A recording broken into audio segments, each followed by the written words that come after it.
Hello everyone. So today we are going to study about pre-stressed concrete. The ILOs for this particular class are: what is pre-stressed concrete, what is the definition of it, then what is the theory behind pre-stressed concrete, then requirements of pre-stressed concrete, and difference between pre-tensioned and post-tension concrete, and losses in pre-stressed concrete. First, what is pre-stressed concrete? The term pre-stress means that the concrete is stressed to a certain degree. And how it is going to help? We know that when any member, a concrete member especially, subjected to suppose bending, in that case the top portion of the member will encounter compression and the bottom portion will encounter tension. So just like this, here the blue symbol shows the compression and the red symbol shows the tension. Now suppose we have the same member, but now we have provided a wire or high tension steel in the lower portion of the concrete. Okay.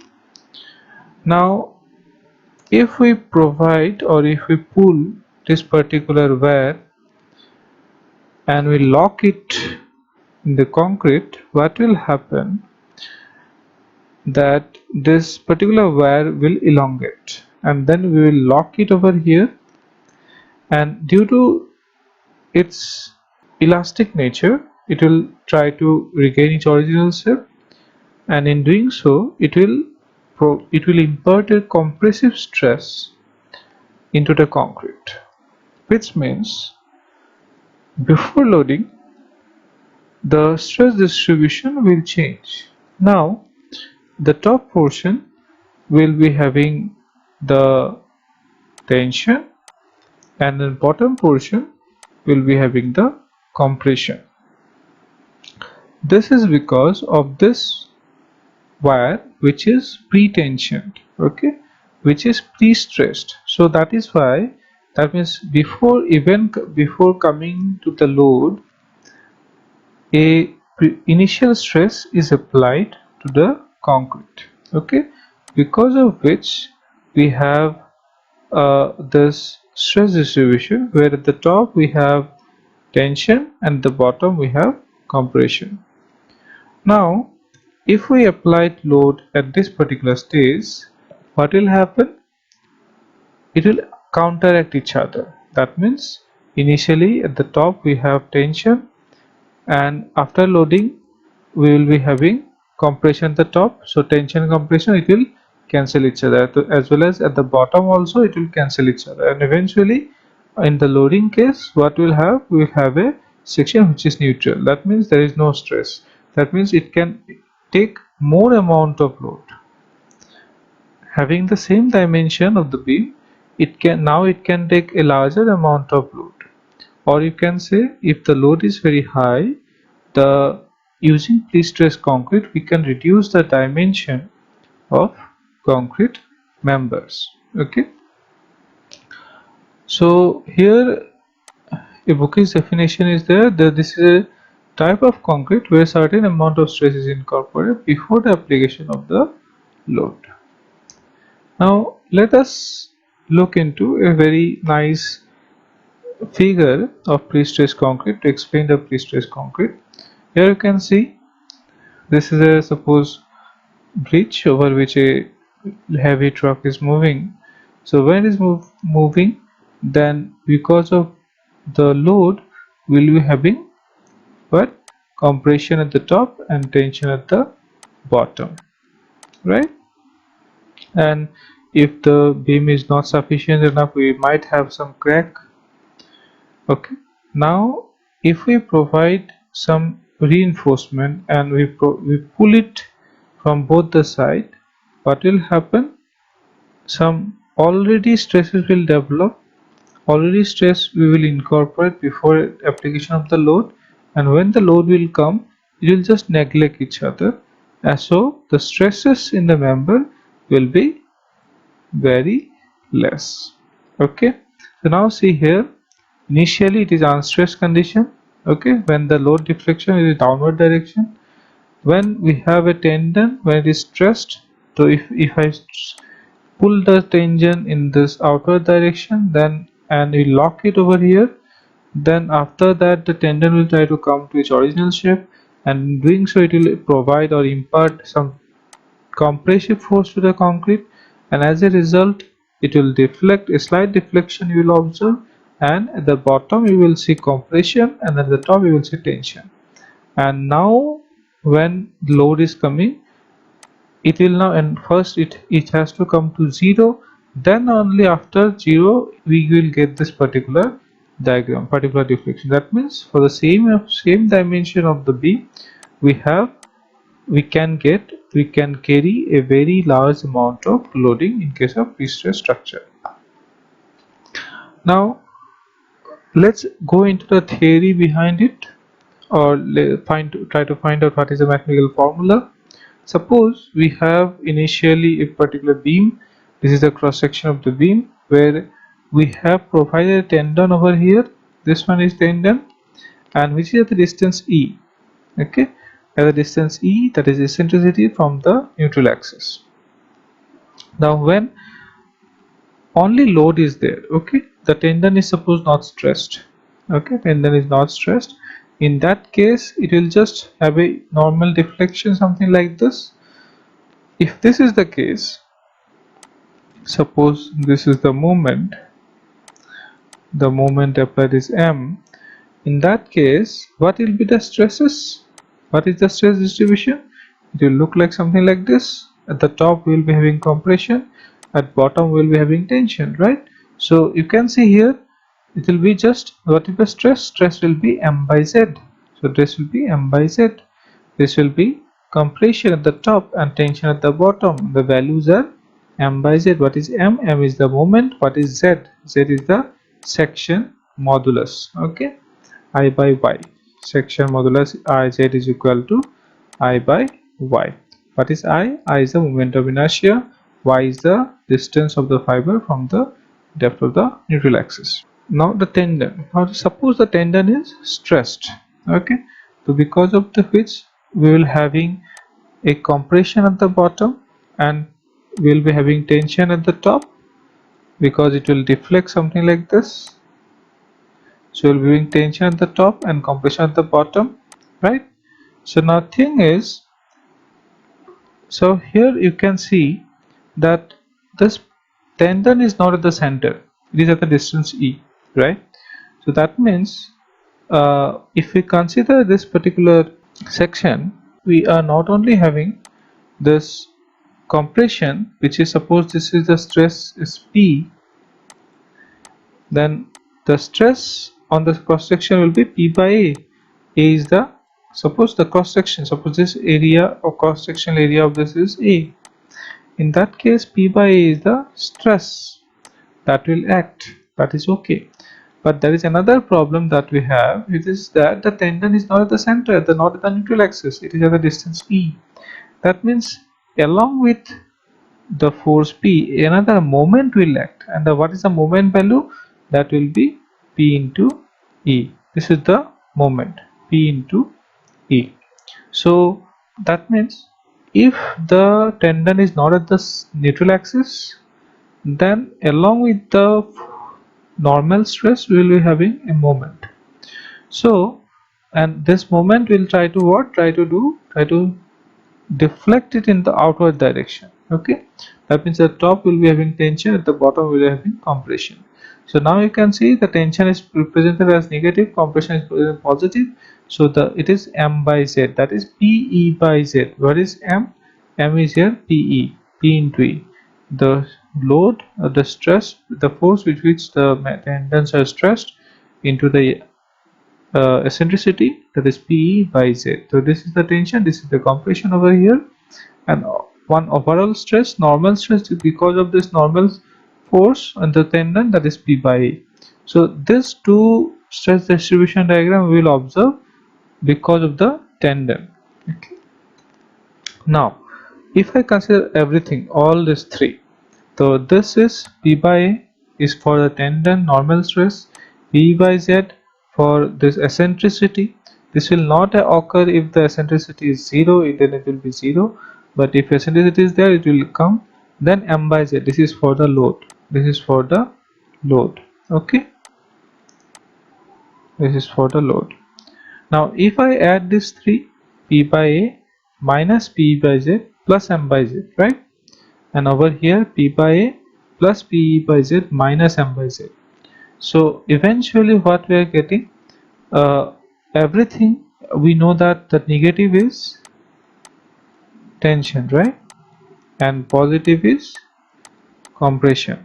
So if the values of P by A are very high and M by Z, in that case we will get compression at the top as well as compression at the bottom. This is very interesting. See, we know that concrete is very strong in compression but weak in tension. Now, because of additional stress due to the tendons, even after loading, now we are getting a condition where the whole section is under compression. That means the whole concrete of the beam can take the load that is coming over this particular structure. If you goes on increasing the moment, then you will see that the compression will increase gradually and at the top, and then at the bottom it will start to reduce and finally it will go into the tension zone and finally it will crack. So but the thing is, here the moment value should be very high. That means the member can now take a very large moment, and that is what the prime objective or the prime benefit of using pre-stressed concrete. Now, what are the requirements of pre-stressed concrete? So here we have seen that one first thing is that the tendons should be very strong so that it doesn't snap, and it's within this elastic range. We can provide a large amount of stress so that it can transfer it to the member or the concrete, and it is sufficient enough to encounter the excess amount of load. So we must have to take a very high grade of steel for tendons. The second thing is that the concrete that we are going to consider, that should be of very high strength. Otherwise it will not be able to hold that particular strand with very high tension. There are some other factors why high compressive strength concrete should be used. These are because in high grade of concrete we have seen it has less shrinkage, it has less grip, which is very dense. So these are the reason why high grade concrete is used, because if there is a shrinkage, if there is grip, then this will result in loss of pre-stress in concrete.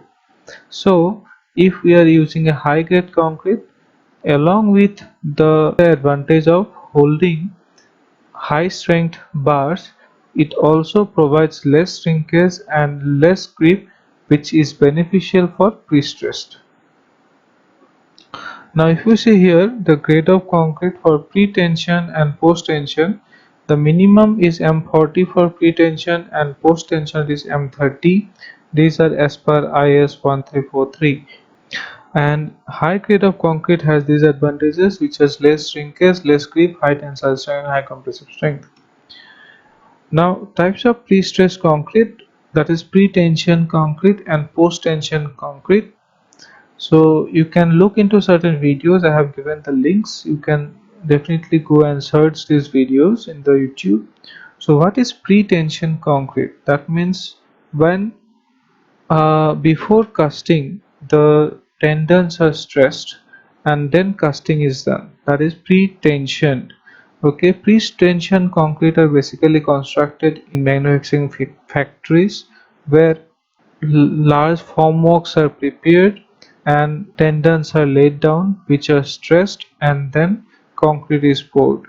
Okay, so that is pre-tension concrete. And post-tension concrete, this during the construction of post-tension concrete, During the casting, they laid down certain aluminum ducts, and after the casting, after a certain period of time, suppose 7 days or 14 days, the tendons are passed through those ducts, and they, with the help of hydraulic jack, they are stressed so that pre-stress can be transferred to the concrete. As this is done, this tensioning is done after the casting, so it is called post-tension concrete. So losses in pre-stressed concrete. So there are basically six types of losses: losses due to elastic deformation of concrete, relaxation of stress in steel, shrinkage of concrete, creep of concrete, friction losses, and anchorage slip. So out of this, the first four are found in pre-tension, and all the six losses are found in post-tension. The elastic deformation is not found in post-tension if all the tendons are stressed simultaneously, but if they are sequentially stressed, then we might have to consider the elastic deformation of concrete. Now let us look into the loss due to elastic deformation of concrete. So basically when the concrete elastically compresses itself due to the pre-stressing action, there will be some losses in the concrete, and that can be found out by finding out the strain at the level of the pre-stressing wear.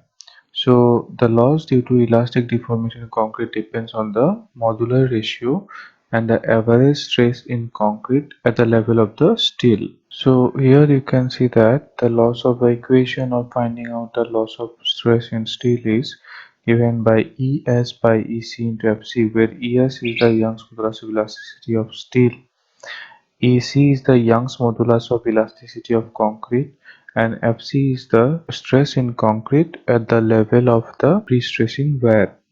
Okay, then the next loss we are going to discuss is the shrinkage. The shrinkage loss is basically due to shrinking of the concrete. If the concrete shrinks by itself, then pre-stressing wear there will be certain loss, and that loss can be calculated by using the clause number 19.5.2.2 of IS 1343/2012. This particular clause tells you that the loss of pre-stress due to shrinkage of concrete shall be the product of modulus of elasticity of pre-stressing. So this should be the product of modulus of elasticity and the shrinkage, okay, which can be calculated by another clause, which is 6.2.4.1 in the same IS code. So the total shrinkage value is given by epsilon CS, which is a summation of two shrinkage value. One is a drying shrinkage and one is autogenous shrinkage, and these values are already given in two tables. So if you have the grade of concrete available with you, from that you can find out what is the autogenous shrinkage value. For the drying shrinkage, if you know the FCK value, you can find out the drying shrinkage value. So after knowing the shrinkage value, you just multiply with the modulus of elasticity, then you can definitely find out loss of stress due to shrinkage. And the loss of pre-stress value is given by this particular equation, that is phi fc into m, where is phi is the creep coefficient. The creep coefficient, ultimate creep coefficient value you can calculate or you can find out from IS456, and fc is the stress in concrete and m is the modular ratio. Let's go to the next loss, that is loss due to relaxation of steel. With time, due to fatigue or due to creep, the steel will lose some amount of its pre-stressing. Loss in relaxation of steel can be found out from the clause 19.5.2.3.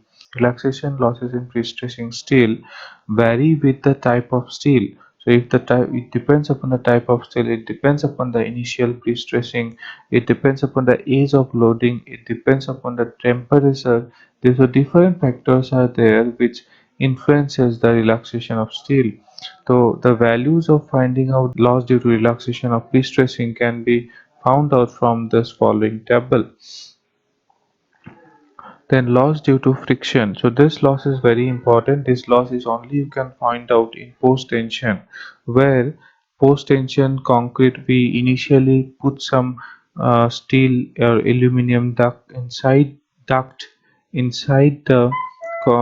concrete, and then after casting, after few days of casting, we put the tendons inside the duct, and then then we pull it with the hydraulic jack and lock it in the system.